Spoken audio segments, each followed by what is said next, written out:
आपण घरोघरी बघतो की बऱ्याचदा कसं होतं की काही कॉलेजला जाणारी मुलं मुली असतात किंवा काही त्यांच्यापेक्षाही मोठी असतात आणि अशा वेळी काय होत असतं की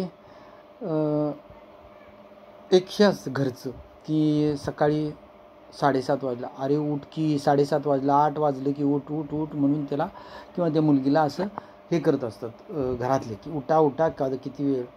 त्यानंतर परत थोडंसं हे झालं की मोबाईल घेऊन बसलेत की मग ठेवते मोबाईल पहिला बाजूला, हे काम राहिले, आंघोळ राहिले, हे राहिलं ते राहिलं, मग आणि परत जेवणाच्या वेळी तसंच असतं किंवा इतर वेळी तसंच असते. कामं असतात, ही काम कर कर कर म्हणून सांगायला लागतं बऱ्याचदा.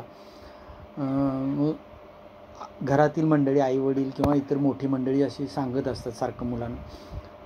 मग कसं होतं की काही वेळेला घरची सगळी गावी जातात कुठंतरी आणि ती मुलगा किंवा मुलगी एकटीच घरी असतात. त्यामुळे त्यांना असं वाटतं आता बरं झालं, निवांत एकटंच आहे आता घरी, सगळी गावाला गेली, आता एक 2-4 दिवस काय निवांत आहे. पण अशा वेळी कसं असतं किंवा कसं असावं की बघा तुम्ही, म्हणजे ज्यावेळी घरचे गावी गेलेले असतात आणि आपण एकटेच घरी असतो, तर अशा वेळी ना रोज तुम्हाला सारखं ओरडून ओरडून 7:30 वाजलं 8 वाजलं म्हणून ओरडत असले तर तुम्ही न सांगता 7ला उठणारा, पटपट आवरणारा, सगळं जे जे तुमच्या मागं रट्टा मारून मारून सांगायला लागायचं ते तुम्ही पटापट आपल्या आपण आवरणार आणि त्या वेळेच्या आधी आवरणार. तिकडनं घरातल्यांचा फोन आला, उठलास का, तर तुम्ही काय सांगणार, उठून आंघोळ वगैरे झाली माझी, आता मी चहा घेतोय. घरातल्यांना आश्चर्य, रोज तरी यावेळी उठत पण नाही आणि आज चहा घ्यायला लागले सांगू, वा वा छान छान. परत थोडा वेळ झाला, अरे काय काय हे काय झालं, नाही जाऊन आलो, ती कामं वगैरे झाली सगळी, आता मी जेवलोय, आता जरा विश्रांती घ्या. अरे वा बेस्ट, छान. किंवा संध्याकाळी असून दे, परत काय असेल ते काम तुम्ही अगदी वेळेवर करणार. तर ह्यामागे कसं असतं की मोस्टली असं करतात किंवा जर कोण करत नसेल तर ते असं करून बघा तुम्ही, किती त्याचा चांगला आपल्याला फायदा होतो. मोस्टली करतातच. म्हणजे ज्यावेळी तुमच्या मागे एखादी गोष्ट सारखं लागलं, तगादा लागला की ते आपल्या मुलांना पण थोडंसं ते ढकलगाडी होत जाते त्यांची.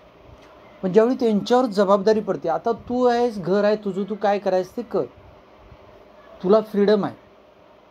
ज्यावेळी तुम्हाला फ्रीडम मिळतं ना, त्यावेळी तुम्ही रिस्पॉन्सिबल जास्त होता, असं एक माझं वैयक्तिक मत आहे. तुम्हाला ज्यावेळी स्वातंत्र्य मिळतं त्यावेळी तुम्ही जास्त जबाबदार होता. मी म्हणजे माझं तरी स्पष्ट मत आहे. त्यामुळं कसं आहे की काही वेळेला गोष्टी लादण्यापेक्षा ना त्यांना फ्रीडम दिलं मुलांना, किंवा हां तुझं तू हे करायचं आहे बघ, कधी कर, सकाळी कर, दुपारी कर, तुझ्यावर हे आहे तुझं, आपण जास्त मागं न लागलं की त्यांचं ते काम करतात व्यवस्थित, त्यांचं ते परिस्थिती हाताळतात, सगळं व्यवस्थित करतात. हे एक उदाहरण आहे की तुम्ही बघा, म्हणजे पालक असतील तर ते कधी गावी गेले तर घरी कसं मुलं वागतात बघा, किंवा मुलांनीसुद्धा पालक गावी गेल्यानंतर आपण कसं वेळेवर आपण कामं करतो, कसं जबाबदार होत जातो, हे तुम्हाला पण जाणवलं आणि त्याचा एक वेगळा आनंद तुम्हाला मिळेल. त्यामुळे मला हेच सांगायचं होतं की बऱ्याचदा असं वाटतं की जबाबदारी टाकली, स्वातंत्र्य दिलं की नाही करणार व्यवस्थित, पण तसं नसतं. ज्यावेळी तुम्ही स्वातंत्र्य देता आणि जबाबदारी देता त्यावेळी ती व्यक्ती खूप चांगल्या पद्धतीनं ती कामं करते. आणि ज्यावेळी तुम्ही असं म्हणता की नाही असंच कर, हेच कर, उठ बस, इथंच तिथं, अशा प्रत्येक गोष्टीत ज्यावेळी हे होतं ना, त्यावेळी मग ती व्यक्ती पण म्हणते हां चला पाट्या टाकू, काम करायला लागते. म्हणून बेस्ट वे रिस्पॉन्सिबिलिटी द्या आणि थोडं फ्रीडम द्या, बघा तुम्हाला खूप छान फरक पडतो. थँक्यू.